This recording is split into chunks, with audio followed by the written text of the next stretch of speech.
In today's video, I'm going to teach you how to conditionally format cell background color in Tableau. Conditionally formatting cells can bring your data visualizations to life, making it easier to analyze the key patterns and trends. Let's dive in and see how this can be accomplished in just a few minutes. First, you'll want to launch your Tableau app. Once you have it up and running, head over to the worksheet where you intend to apply the conditional formatting. If you're new to Tableau, the worksheet is essentially your canvas, where all the magic happens. Next, let's begin setting up our data. Start by dragging a dimension, such as order date, over to the columns shelf. Dimensions are traits or categories of your data, such as dates or product categories, and placing them here allows you to spread your data across your table for clear comparisons. Once that's set, drag another dimension, like product category, onto the rows shelf. This will organize your data vertically and give you a structured grid layout.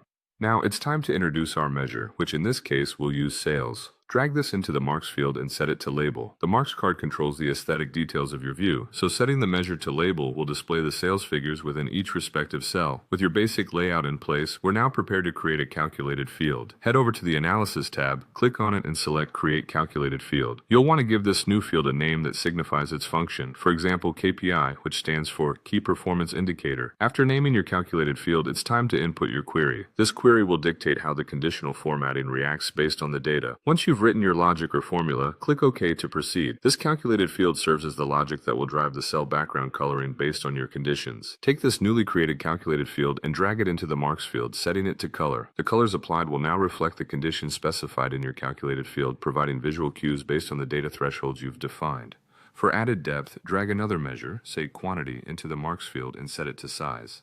This step allows the size of your marks to be another indicator of data metrics, visualizing differences, and adding an additional layer of meaning. Now, let's refine the visualization a bit more. Change the marks type from automatic to bar. Bars will give you a concise visualization that is both informative and easy on the eyes.